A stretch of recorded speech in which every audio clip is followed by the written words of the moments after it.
Hi, guys. Welcome back to the podcast. This is episode 6 of the Black Standard podcast. I hope you guys are doing well. Today, we will be talking about um, a rather taboo topic, but something that's well needed. We're going to be talking about adulting 101. Now, before we begin this podcast, I want you to repeat this daily mantra with me. We have our guest today, Bianca Hislop. Hi, Bianca. So, Bianca, on the podcast, we have a mantra that we repeat every single episode. It goes like this: I am happy to be alive. My heart is clean. My mind is open. I am ready to receive. So, I want you to repeat that with me. Speak life, speak energy, speak love. Okay, ready? One, two, three. I I am am happy to be alive. happy to be alive. My My is heart is clean. clean. My My mind mouth is open. open. I am ready I'm ready to to receive. see. Woo! Okay.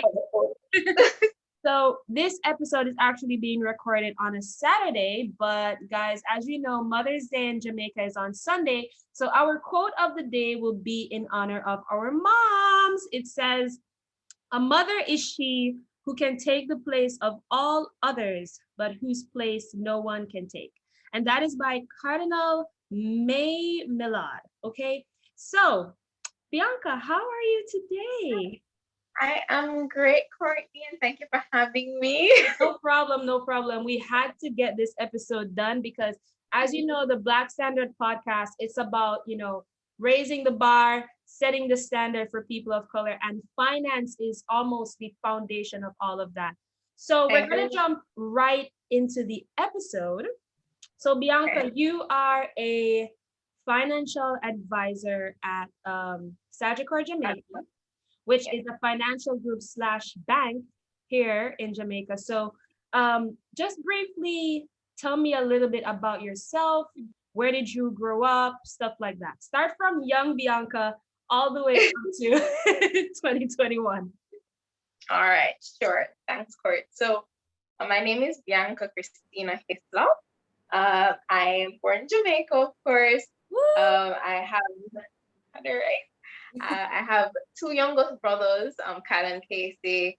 Grew up in a really good home from Kingston originally, and then I'm actually moved to Pomor in a few years. As a child, I've always been the mother hen, my mom would like to call me, always being the big sister. And this is the thing, I'll be like wanting to like help her make the bottles for my brothers or wanting to help her on the house. And so I guess that nurturing thing in me has just been there ever since. And like transitioning to high school, I found myself really dedicating myself to service, to community charity. I found myself really being involved in charity work, service clubs. I dabbled in orchestra, but I just found myself really being very charitable, being of service to others. And I realized everything I went into doing as I got older was really more about how can I serve someone. So I kind of took that with me into like the different jobs I've been into, the different industries experiences I've had. I just kind of took that wanting to serve kind of mentality into everything I do. And of course, with the little nurturing ability that I was gifted with, I use that as well, which really helped me build relationships with this person. Okay, so random question. As you know, I'm 24. I'm pretty young, and I consider myself well-rounded. So, out of curiosity, based on our relationship off the podcast, obviously, how old are you? I don't think I've ever asked you that. Yeah, you actually haven't. And what's very coincidental that I am your age as well. Oh, really?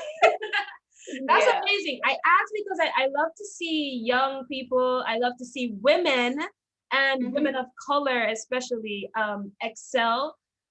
Because all of those groups I mentioned are all minorities, people of color, females especially. So I'm very proud of that. So tell me, what was college like for you? What university did you go to? So I actually attended University of the West Indies, which is one of the more popular colleges here in Jamaica. I actually went into integrated marketing communications. I actually started that program by accident. I was running wow. away from doing that. Yes, I didn't want to do any statistics. So I did not do social sciences because of that reason. And I ended up, How did that happen? How do you start a degree program by accident? What is that? So, all right, I'll give you the backstory. So I applied for marketing originally, which is social sciences, and I said, all right, this is something I see myself doing personality-wise. I like it. I have interest. It's something I'm going to do. So they always said it to like apply for a second option just in case you didn't like the first one, which would have been the marketing communications. And I chose that because the word marketing was in it. Right. So is that like major and minor? Like is because we don't do that at CMU. At CMU, you do one specialty and that's it. If you want to do something else, you have to go back.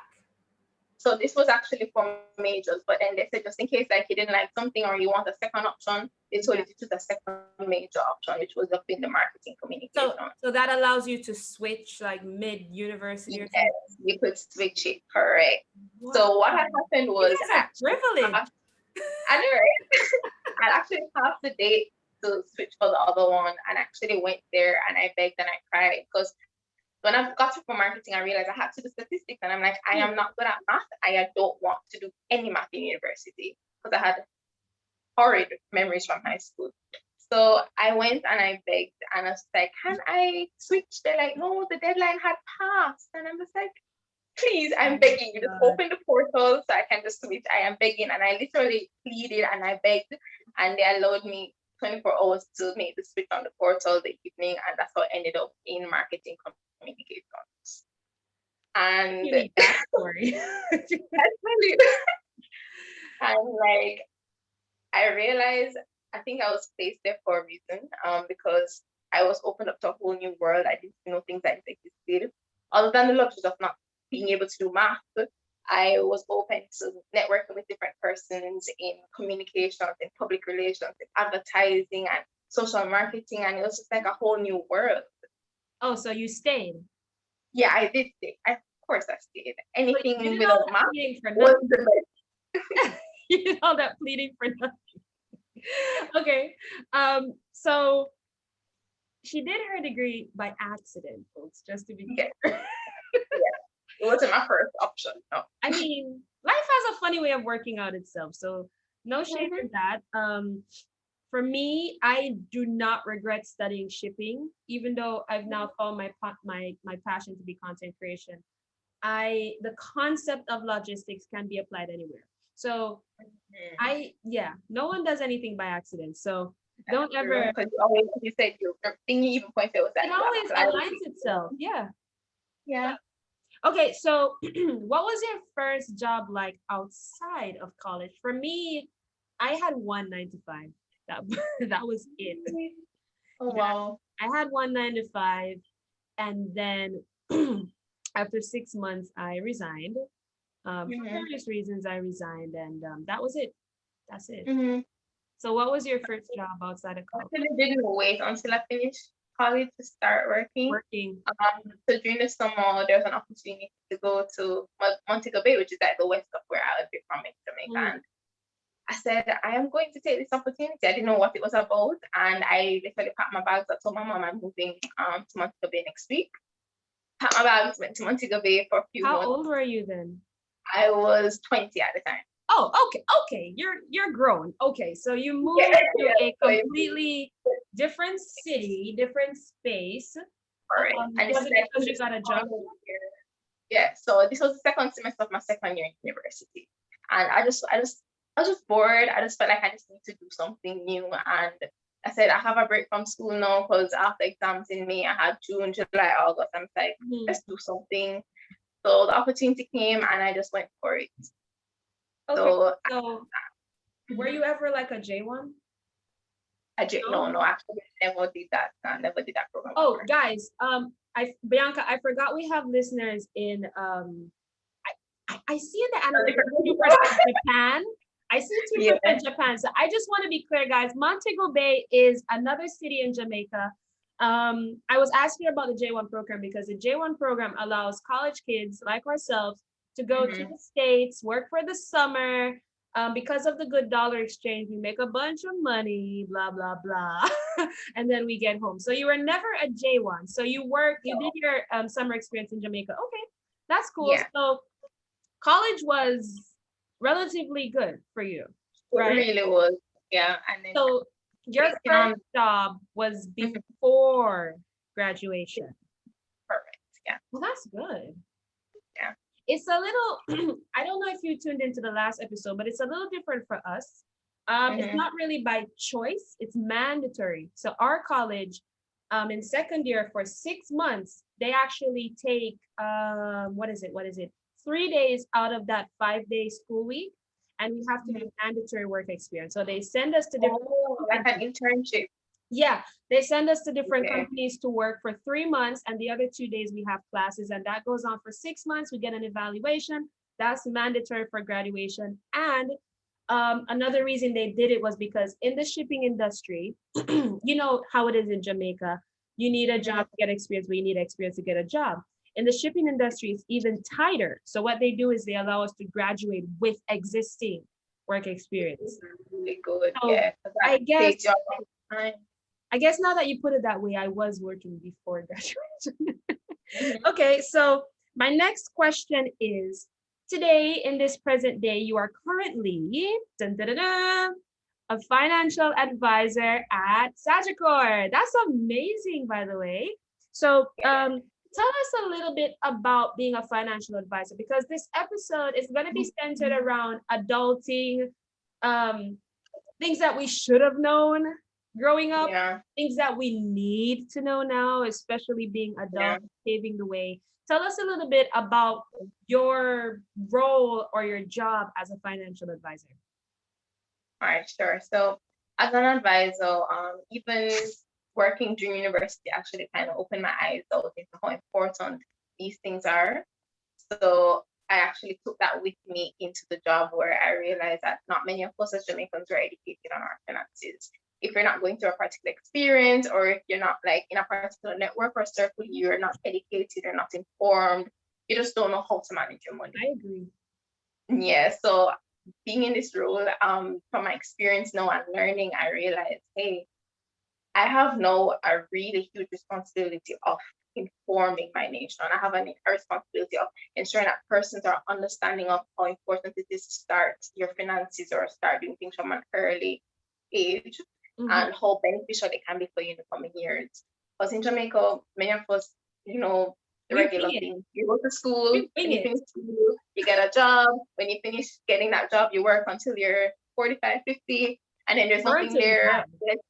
die. Yeah, like it's just ridiculous. And I feel like that cycle is just so stagnant and it doesn't give you space to really look into other things. And I think we'll go further into just talking about how it's different where you have like persons who are wealthy compared to those who are just still behind. And I think even our own system kind of puts us in that box.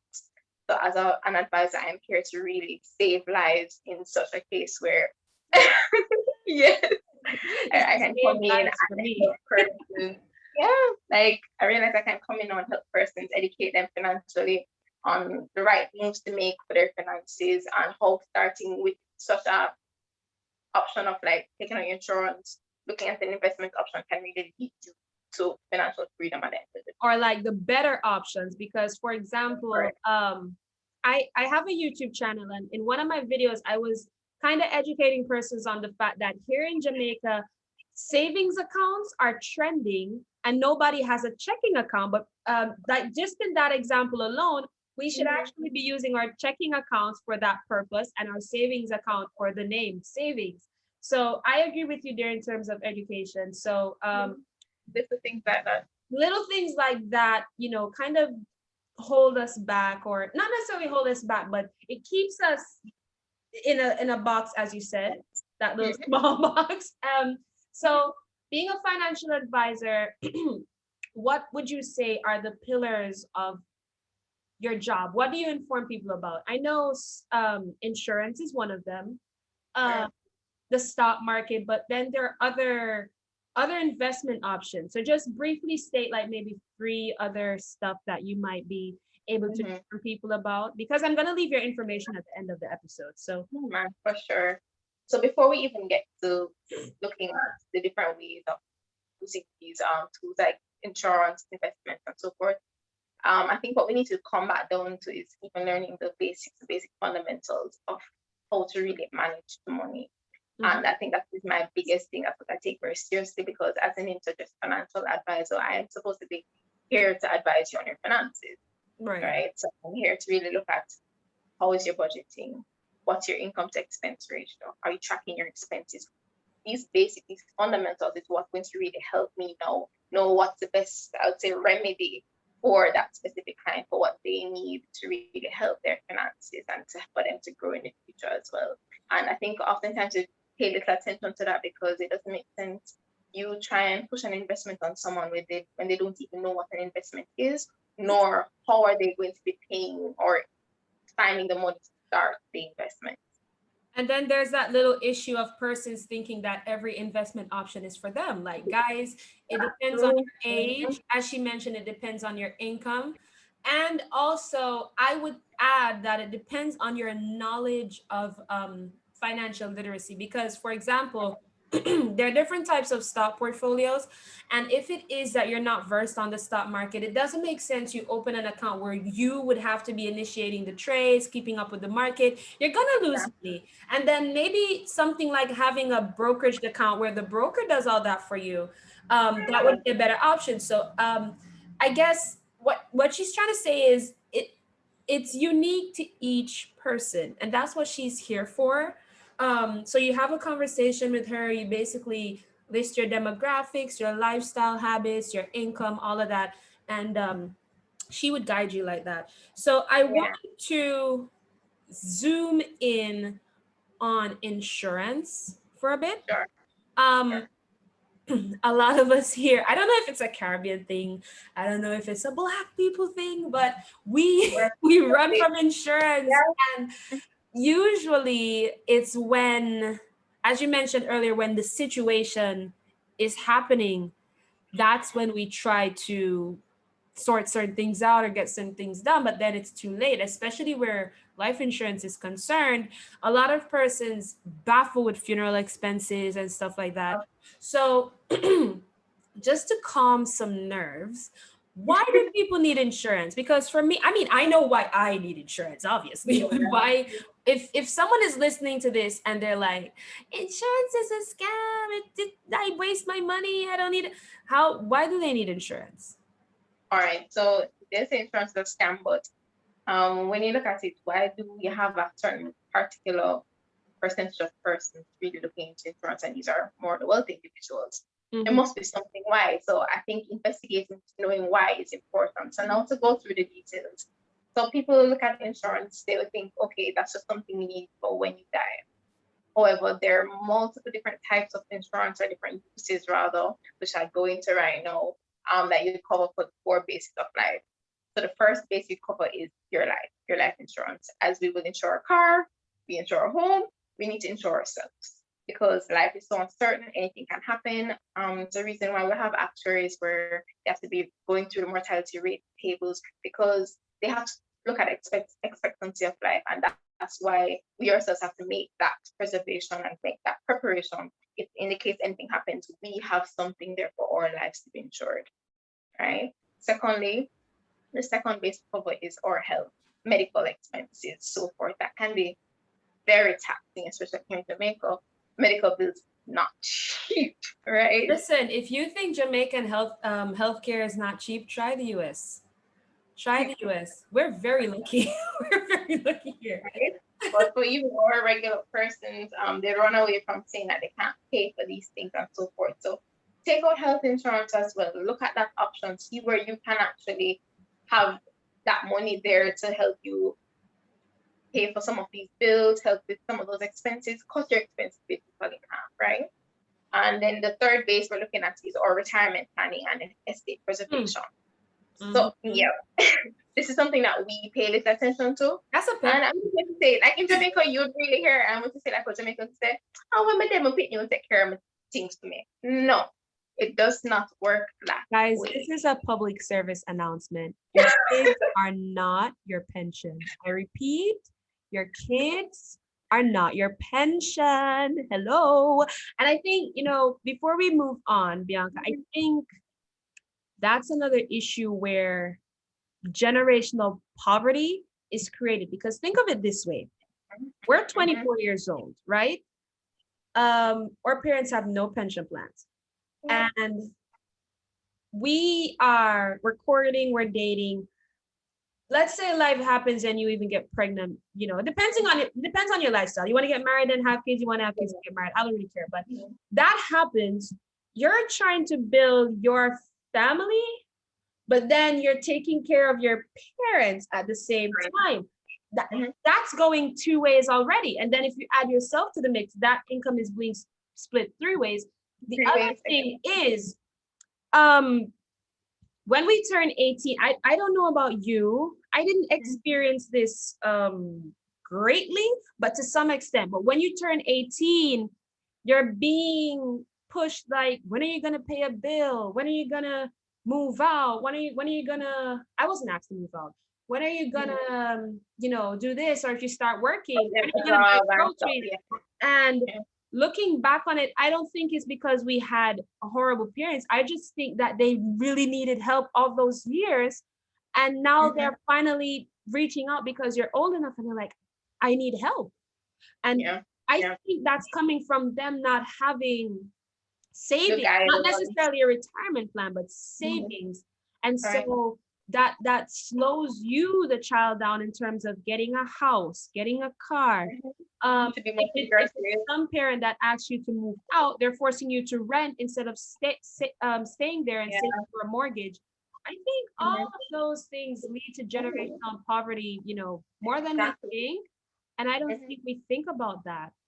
It's funny you say that, because actually came across someone who shared their own belief, and this is someone who would, I guess, be more financially literate. And the point that he made, which is something that I totally believe in, is where his insurance, whatever he's doing, his estate preservation, all of the future planning, all the investment that he's making is for his kids. But when they reach an age, he can know, all right, here is money to give them a start, to take out a mortgage for their first home, to buy a car. And I realize a lot of us, we're not thinking that way. As you rightly said, we're in the mindset of just waiting for the parents to say, okay, when you reach an age, you're supposed to give, when it should be the other way around, where they're making the preservations for them to give you that start. And you know what's funny too?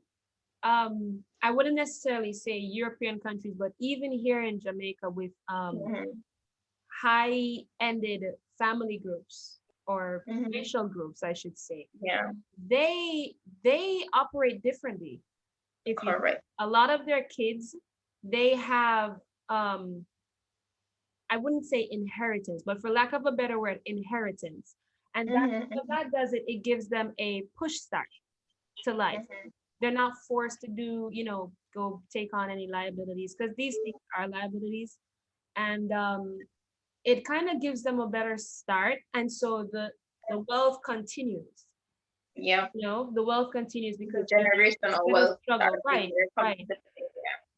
All right. So you stated the different types of insurance.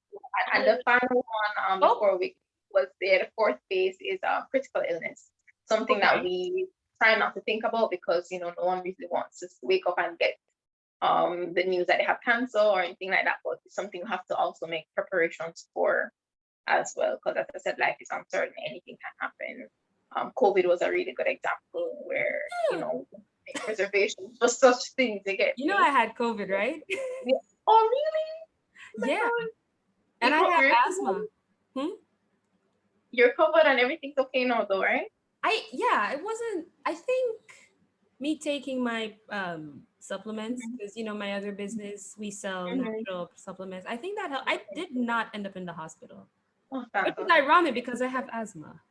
Yeah. Guys, that's another podcast episode. If you want me to talk about my COVID story, drop a comment in the review section or hit us up on YouTube if you want to hear that story. It's a funny story, but I was I'm just thinking that you're okay, like, because you have asthma. It was around election. election night. Yeah, Mm-hmm. I remember, yay, Andrew. But I was like, yay, Andrew. I couldn't, I was so weak. Oh, Anyway, back to the podcast. yeah. On a scale of 1 to 10, how important would you say is financial literacy, especially for people of color, especially for the younger generation, even if you're in high school? How Yeah, important is financial literacy? And I'm going to be getting to why I asked that question in a bit, but sure. Well, I'll answer that by saying the scale is basically broken because the importance of that is just beyond what we're just seeing it as the value behind it. It's ridiculous because if we actually started teaching our kids from an early age about how to save or the reasons of the benefits rather, the importance of saving, you'd have different decisions being made as they've gone older. They make different decisions, and as you said, certain families they inherit some sort of it, but I also believe the value of the information being passed on to those kids as well made that big difference for them. right. Okay. Yeah. Okay, that's a good answer. So, what are your views? This is a touchy topic, but what are your views on the disproportionate ratio of wealthy people or races compared to the minority groups? What are your views on that? Because earlier when I mentioned, families, um, Yeah. I mean, I don't want to have to say it, but it's quite obvious. These Mm-hmm, families are mm-hmm. white, like they're white, Yeah. or if they're not white, they're connected to people Mm-hmm, of European background. So, what are your views on that? Because I think a big part of racism, mm-hmm, it's because, all right, think of it this way, Bianca. You don't have to like me, and I don't have to like you, right? mm-hmm. But when you're in a position where you can control my income, you can control my housing, you can control my access to basic needs, that personal opinion will always become a factor in your decision making. And so I think where certain countries or certain races are concerned, their personal opinion is not what I care about. What I have a problem with is the disproportionate ratio in terms of economics, in terms of social awareness, and in terms of politics, Yeah. right? And as Right. long as there is a disproportionate ratio, racism will Mm-hmm. never, it'll never be gone to me, because it Okay. runs a lot Yeah. deeper than we think. Like at face value, yeah, we have George Floyd, we have Breonna Taylor, we have all of that. But if we were in a Mm-hmm. position where us boycotting certain businesses Mm-hmm. affected them, I think that would make a massive change. You know what I mean? So, Yeah. what's your opinion on all of that? So I'm going to be very honest with my opinions on this topic. So firstly, I would say with feeling minority, like feeling like you're the minority, no one can make you feeling free without your consent. That's a very popular statement, but also does tie back into this point. We're only feeling my as looking like we're the minority group in this sense because we actually allow it. It's the Exactly. harsh truth, but we do. And And as that's black why I have you people, here on the because podcast too. yeah, People right. need to know, And like, as black, yeah, it's one thing to say, mm, oh, they have the upper hand, but it's another thing for you to change that. I don't thank you. complain about it, fix it, get Hmm. educated. Exactly. But as black people, we don't want to invest the time into learning because as I said, we're always just looking up, okay, yeah, they can do this, they can do it because they're white. But at the same time, we don't want to invest in what they're investing. We do not want to invest the time into learning about how to read the financial reports, And their how to start concepts building the too. business. We don't Exactly. And then if support you each look other. at the history, thank you, we don't. And if you look at the history, there's always going to be a racial wealth gap in today's world because of how we perceive this. And it just starts from there. And then I think that is what's really bringing about this whole disproportionate ratio that we have today. So it's not a matter of you being wealthy because even today, I think a lot of us were wising up. You see many black men now becoming billionaires. You have a lot of them Mhm. now are living the lives that they want because they're now taking the time to really invest in the principles to get there. However, there's still a huge gap. There's still a 90-10 rule. And But that's why I wanted to tie in what I said about the families too, because I think yeah, if Black parents took a different approach, I'm not saying they don't love us, of course they love us, but I think if they took a different approach to parenting, correct. financially, we can get generational poverty under control. You know what I'm saying? And a lot of families, they don't talk about money either. I forgot to mention, how did I forget to mention that? We don't talk about money in the home. We don't know how much mom and dad makes. We don't So, know after mom buys food, what else she does with her money. I mean, there's certain things, obviously, yes, kids, you don't need to know, but sit your child down and say, hey, this is how you make a budget, you know? but the thing is, how can they learn and impart such knowledge if they don't know it They don't know themselves? themselves, right? Because they don't know, they're going to say, oh, we have to go pay this bill, we have to do this. But when you look on the families who are wealthy now, they're looking at it saying, hey, we have to ensure that we put this money in our investments, and then whatever is left, we can pay the bills with. And you We know can buy what? the food stuff. And you know what? That's why, even as an entrepreneur, I think it's almost my responsibility to Mm-hmm. center the things that I do around changing that. Because Yes. me telling my child, I don't have money to buy you ice cream right now, it's different from Mhm. saying, Mommy made her budget. Ice cream was not in the So like, budget, they have and more I'd rather pay your understanding. tuition because your education is. As young as they are, kids understand. Like, believe me, they Exactly. understand. So They do. yeah, I think I agree with you there. Mhm. Somewhat, it was our fault. Yeah, I agree with you there. Over the years, there's been a lot of manipulation, but I always say, instead of complaining about it so much, let's try and just change the narrative. Um, our tagline here is raising the bar and setting the standard. And it's a Yes. very impactful tagline, because setting a standard for Black people, it can be really powerful if we work Yeah. together, if we get up and do what we need to Yeah. do. Because Okay. right now the standard in the working world or earning income is just finding a good job to just survive. And that's just way too low for where we should be right now. And it's sad that, in certain societies, for a Black person to make a certain amount of money, you have to work twice as hard, especially if you're a female, or if Mm-hmm. you're connect, and you have to make certain connection. Like, it's kind of sad, I've seen kids with, like, I knew them in high school and they didn't do much, but because of their family, they're good, Mm-hmm. they're set, Yeah. you know Mm-hmm. but that's why we're here to change all that, and that's why we're informing you about different topics. Each episode I try to do different topics that will help us to do what we need to do. Okay, so the Yeah. next question is, and I have a similar view about this, about Caribbean history, but that's a different Mm-hmm. episode. Mm-hmm. Because that I'm very sensitive about that. Yeah. um Financial literacy, do you think Mm-hmm. high schools right across the world, not just Jamaica, but do you think financial literacy, we can do without guidance class? Yeah. We can Yeah. do without what's that other one called? Oh my Personal god, development. HFLE. What is it? What was it? You remember that topic? I think they call Home it, I think family. What was it? home family and it was education or something about. I also learned personal development. There was See, I also don't another even term know they that. use.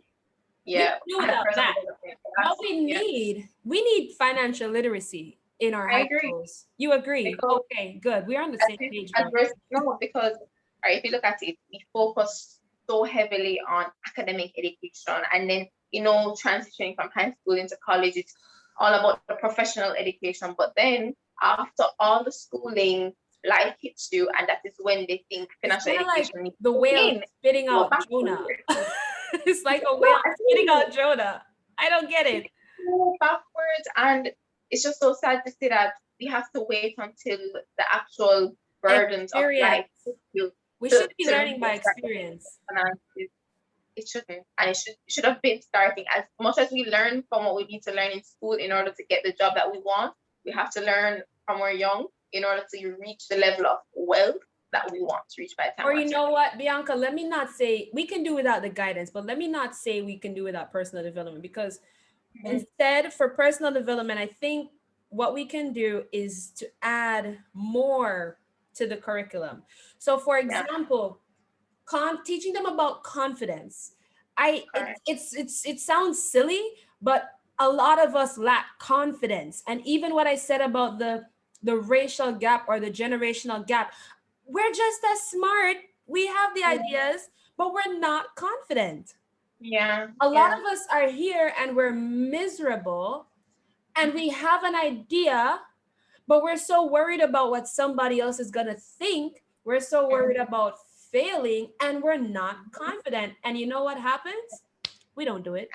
I can resonate with that one We totally don't because do even it. from my young, I could feel that too. Like that was important because even though you're saying we may not need guidance, and I just hearing you speak, I realize it should be a balance across the board Right. because I see where the guidance come into play where a lot of us, and I don't think in Yeah. Jamaica we focus on how we should do the guidance because it's really all about counseling. It's really helping with the mental health, and I a can't lot of even people suffering remember with what that it kind was of. about, to be honest.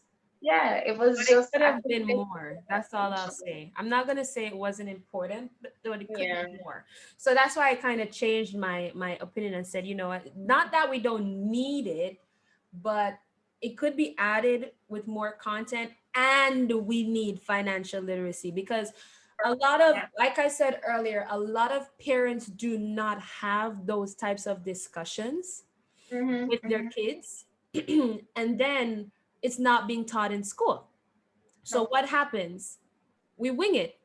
We Yeah. go through life and we wing it. And whatever we know, it's either by social media, which could be very manipulative. It's either Correct. by a friend who might not be that educated on the topic, or, Mm-hmm. just random facts. And I'll give you an example. I bought my car last year, and I mean, I've been driving since I was 17, but I bought my own car last year. Mm-hmm. And then I don't know about other countries if you're listening to this, but we have certain documents. We have the registration and the fitness, which says that your car is roadworthy. Correct. And my dad, I called him and I was like, hi, my documents are expired. What should I do? What are the costs? And he was like, it's X amount of money, and you got to go here to get this one done, and you got to go here to get the other one done. So I have a tight schedule. So I went to the tax office. I was doing what I needed to do. And almost when I was about to get through, I was chatting with someone in the line and they said, let me see let me see your documents. And he was Mm-hmm. like, don't you realize that your fitness is expired? You can't do the registration without your fitness. And I was like, Because that one comes first. I Yeah. did not know I was supposed to do one first. I thought Mm-hmm. you could just get the two of them done on different days. I had no idea I was Yeah. supposed to do the fitness before the registration. And it's small things like that. So I called my dad blazing because I was in that line for 5 hours. You know how a tax Mm-hmm. office line gets. Yeah. Yeah. And he was like, how did you not know that? How did you not know that? I said, first of all, you need to calm down. Thank you, Because if active. you're wrong, Perspective you're of wrong. You should have told me as the parent that, hey, my fitness needs to be done first. And in addition to that, don't assume that I know. He's like, you've been driving since you were 17. I said, but dad, that's not in the driving book. It's not in the driving book. And you didn't yeah. tell me. How was I supposed? I wouldn't have known. And it's a simple situation. As funny as it sounds, a lot of Mm-hmm. other things, whether it's through savings, whether it's through having a pension fund, a lot of parents don't talk to their kids about Yeah. important Because things. to them it's just like, okay, their everyday life is normal and they just expect you to just Yeah. grow into it. That's what it doesn't work like that. We don't get a manual for these things. We'll come to you for the guidance because you've been through Yeah. it yourself. And Yeah. they don't like, I mean, yeah, you talk to your child about the birds and the bees and sexual protection, blah, blah, blah. But sex aside, talk to them about money, talk to them about insurance, talk to them about savings. Mm-hmm. When they're 18, take them to a bank, or no, when they're 16 at least, take them to a Yeah, because I bank, got my first account open on an account. You can have your name on the account as a that. parent. And Mm-hmm. my same dad, what he did, he had an account open for me since I was born, and he used to Okay. make me take money out of my lunch money and save it. Mm-hmm. At Mm-hmm. 18, he took his name off the account and handed it over to me. So I wish Yeah. more parents did things like those. So that's why I was Correct. saying earlier, I don't think it's that our parents don't love us. They're just doing the best they can, or as you mentioned, they're doing what they know. You know? Yeah. All right. I like this conversation. It doesn't feel like an interview, does it? It feels like a So it's just a conversation. conversation. Yep. Yeah, so I really wish that our high school system or even our Mhm. colleges can encourage Correct. financial literacy, have seminars, stuff like that. Yeah. Apart from Bringing career mental fairs. persons who have the successful businesses that you can actually look to and learn from. Mm-hmm. Because I'm sure that they're the ones that have that knowledge that can be imparted to really like, what steps are the right ones to make, the right moves, stuff like that to really reach to where they are because they're like top investors or they're top business Yeah. owners. And Like, don't just bring in the damn pilots for career fair. no. Sheesh. How many pilots I can want you to see a bank manager or something. I want to see an entrepreneur. I want to see a YouTuber. Come on, it's that 2021. that's what's going to I feel like that's what's going to be happening I'm now because tired of the seeing world pilots. everything's shifting right now, you get me? Guys, I have So nothing against pilots. If you're listening to this, I have nothing against pilots. It's just that here it's a typical jobs, mhm. nursing, pilot, the Love doctor. army. I don't see a lot of variety where career fairs is. Okay, okay, okay. Let's move on to another question. So, what would you say are Mhm. your top three skills? What makes Bianca? Like, what would you say are your top three skills? Um, I'd say number one is being adaptable. Mm-hmm. I realize how important that is in today's world, not taking offense easily, but at the same time, just knowing how to learn something, catch it, apply it, and then just continue going because you can't be stagnant, you can't be so linear in how you think. In Mm-hmm. today's world, you have to really be thinking on a broader COVID taught us that for kind of sure. tell you exactly because you have some persons that are thinking outside of the box and stuff like that, learning how to pivot in their business, in their lives. So being adaptable, I believe, is really like a really strong skill that I have, and I own that with all my heart. Another one I believe is also planning. I'm a planner by profession. I used to do event planning, and that's how I realized doing it with the finances just so similar as well. How just making the preparations into doing stuff really would help you save a lot of time and now years in life as well. And the last skill I would say would be showing empathy and having understanding for others. I see how important it is. I guess it draws back from my desire to serve and having empathy and understanding for others also helps me communicating with persons, building relationships. It makes a really big difference. Just really taking a step back, putting yourself aside, and just opening up for someone. So that's a skill I really do utilize in the best way I can in every conversation, everyone I. Okay. And would you say that these skills attributed to the person you are, were you always like that? Was it a particular experience, that Mhm. made you this way? Because, for example, for me, it was being, I guess, in an office, feeling Mhm. like I can do more than this. Yeah. I Yeah. My purpose is not here. That's that Mhm. moment when I decided that I would always try and create, Yeah. be a creator. So were you always like that, or? I think you're right in where experience kind of bring out those things in you because I would have never seen myself being a person like, when you reach a point in life and you're like, was I always like this? And I'll think back, okay, when I was in high school, I was always learning something. Okay, I'll go into this club, I'll do this and I'll do that. And I found myself really already practicing that way of being adaptable, planning the project, Right, service projects and stuff, not knowing that these are really skills I was actually training with before. But right. when you get older, you look at yourself, you're like, wow, when that experience really comes into play, you realize, hey, I always had this skill, but it was just time for it to be nurtured and then for it to come into realization. No. Yeah, because a lot of our skills, I would say, in a spiritual sense, it aligns Mhm. us with our true purpose. And sometimes the reason we're so miserable is because we're not aligned. And the minute Yeah. you can align yourself with that purpose or your purpose, you find your passion. You know, Exactly. Because alignment does it doesn't matter if determine the money is movement. not high at the moment. Doesn't really, I Exactly. mean, yeah, money is important, but Yeah. once you're aligned, I agree with you because for me, Mhm. Bianca, I was always chatty. I like talking. In prep And you school, when all that along. parent teacher meeting, it was like she's smart, she does her work, but she talks too. High Yep. school, same thing. She's Mm-hmm. good. She has a lot of potential, but she talks too much.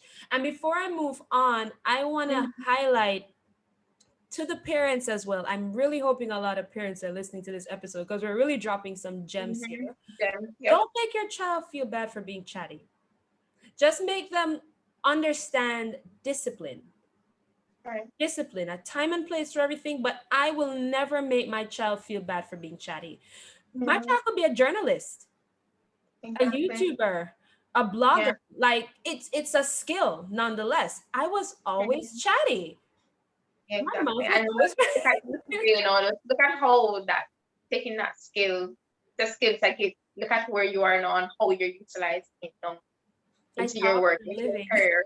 Follow your passion. Exactly. Like as you said, alignment, I believe alignment does determine your assignment in life. It directs you to your purpose. And So, you know so what?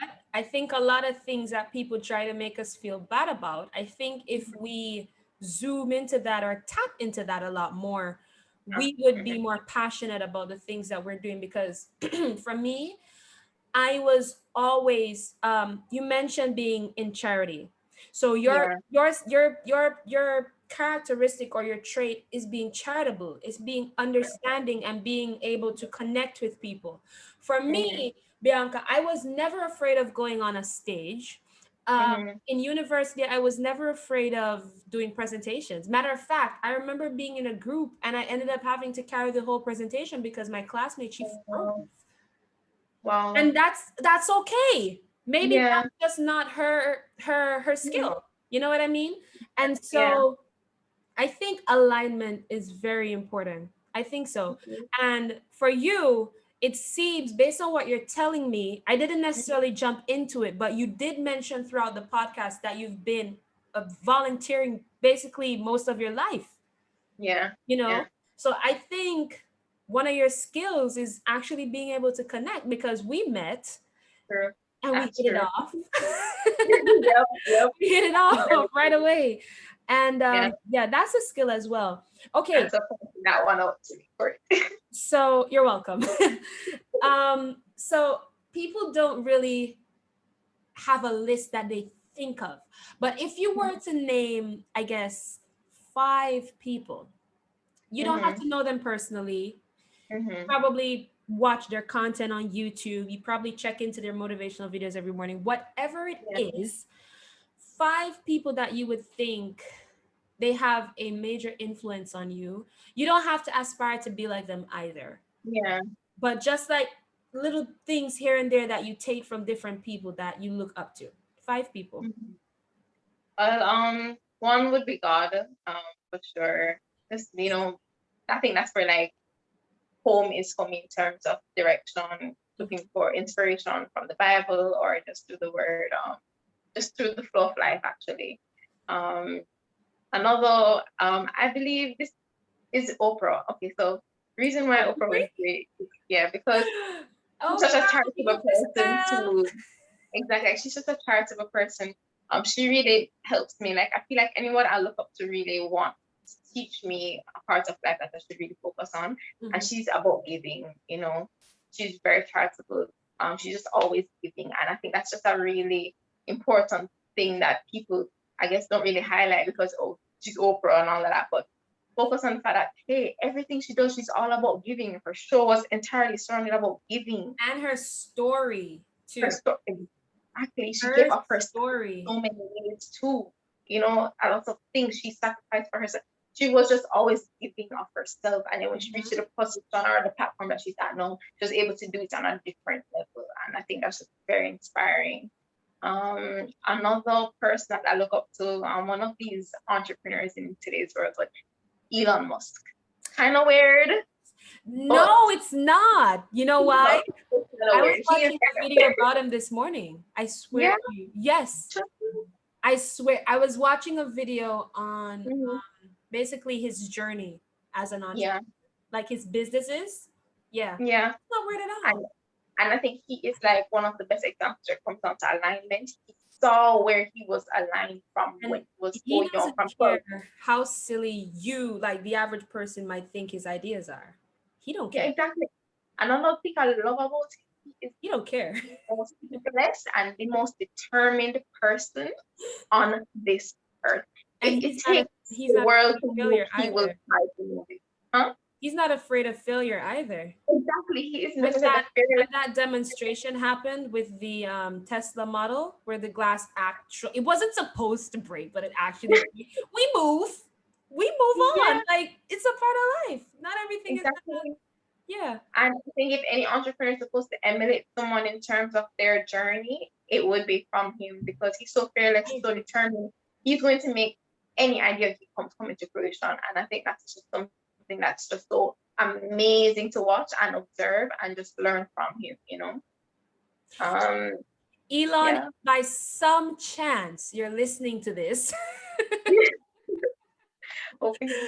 if by some chance you're listening to this, I would love to have you on my with the mantra, the reason why I have the mantra is because There. manifestation is so important, Bianca. Yep, no, I agree. Elon, I agree. wherever you are, if you're listening to this, I need you on the podcast. The connection is already there. The fact that you watched his documentary this morning and then I mentioned him as one of the persons. Listen, that's so ironic. That's crazy. It It is. was a 49-minute video. I watched every second. And it's not my Oh, first either. mm-hmm. I I watched his try documentary to over him and over. and Jeff Bezos. I try to, Yeah, I mean, because I mean, like I said, I don't I don't see barriers. I'm not gonna say, oh, I'm Jamaican, I can never do that. I grew up poor, I can no, never do that. I'm black, I don't care about all of that. exactly. I don't care. Everyone has a story. And Oprah wasn't born well, even Oprah wasn't born wealthy. Mm-hmm. Mm-mm. Oprah wasn't born wealthy. Jeff wasn't born wealthy. Jeff Exactly. worked in his little shop. Not sure if it was a garage or whatever, but he worked Mm-hmm. in his own personal space with Amazon. Yeah, Okay, so that's God, that's Oprah Winfrey, Elon Musk. That's number three. number 4 would be Bob Marley. Oh, Um, and this is actually unusual. interesting, yeah, because reason why with him, he has left a legacy, but just what I think the important message he left with all of us was just like being himself. A lot of us really like we think that we have to do so much, we have to be a particular person, put on a particular facade to get somewhere to be somewhere to be seen. However, just being yourself plays such an important role in just life. People accept people who you are and what you are trying to show the world will come into fruition. And look at him after so many years of time, he's left such a legacy just by being his raw, true, Do authentic. you think do you think he would be surprised if he saw the legacy he left behind? Do you think he'd be surprised? I actually don't think. I just think you just be like, hey man, just live life. He'd be Like really humble about it. so humble, like you just look at this and be like, yeah man, I'm just living life. So it's like it wouldn't have been such a surprise to him, but if you just know that he was just being so true to himself, he knew something great would have come out of it. There's a speech he had where he said, my riches is life. Life. Yep. Life. And Yeah. I don't think anyone actually understands what he means. But let me tell you something, Bianca. To be able Mhm. to go through this world or this phase of the world, because Yeah. being alive is only one phase. You know what I mean? And to be able to impact more than one person, you're Yeah. impacting millions because it's like a ripple effect. They It is impact someone else. exactly. And Bob, listen, It happened to me. I've came across persons from Colombia that say they learned English through his oh music. no, there's a part in Colombia called Jamaica. Exactly. No, but Yeah. he said he learned English through his music. And I'm just like, look Wow. at that. That's just crazy. Like who'd have thought? And I'm just like, you leave a legacy there just by being so true and authentic is something I really want to like also emulate myself. Just being yourself, being I'm not yourself. sure if Bob is the reason, but there is Mhm. a part in Colombia called Jamaica, and there they speak patois. And I don't mean Hispanic, I mean patois. Wow. Wow. Yeah. Mm-hmm. My Colombian friend, she was Mhm. telling me about it. They speak patois there. Wow. Yeah. Clearly, they just want to be Jamaican. Talk about influence. Listen, Yeah. I think to go off track a little bit, I think Jamaica out of that's why we need to work together Out of because we many have one so much, people. not that we have so much potential.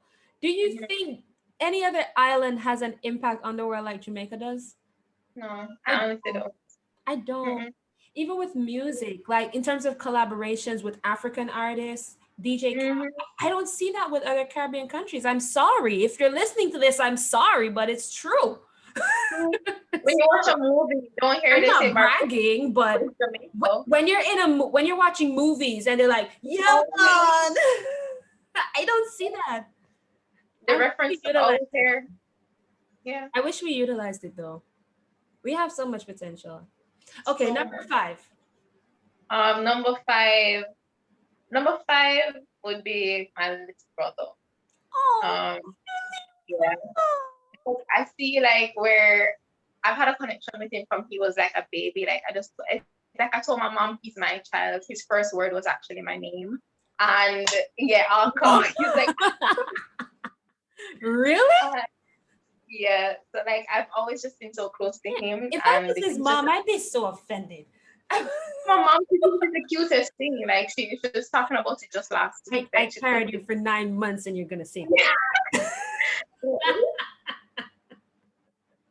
but he is an influence to me right now, especially because I realized over the years he's looked up to me in different ways. Like everything I do, people like Bianca, what you think I should do with this? How did How you old do it? is And he? he looked up to me. So I feel like everything I'm doing is more of the reverse of the influence where he's influencing me to be great because I know he's looking towards me for that inspiration.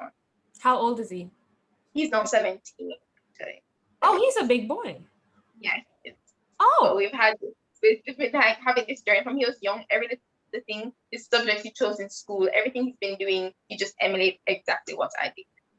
And okay. I was like, yeah, Hey, little brother, if you're listening to this, big up yourself. yeah.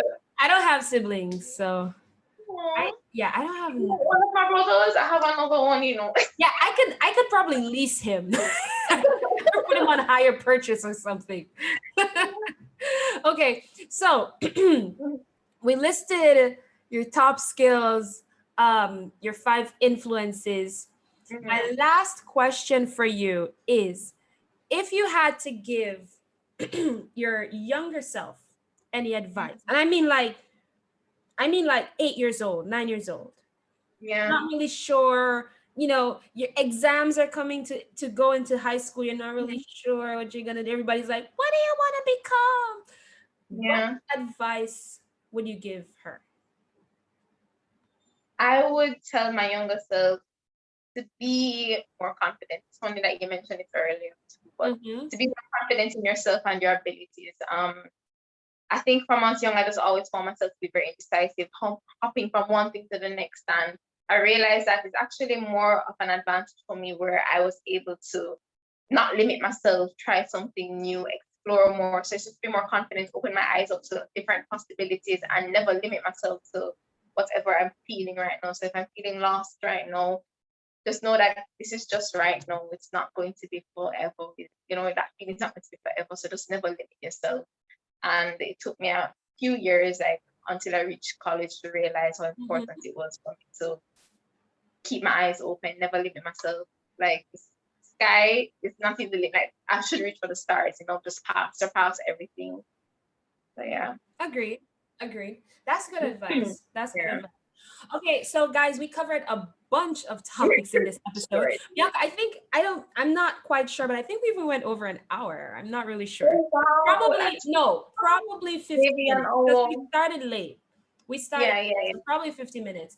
Okay, yeah. guys, so we're at the end of the podcast, and like we said earlier, Bianca is a financial advisor at Sagicor Jamaica. You can talk to her about anything, insurance, savings, investing, any questions you might have.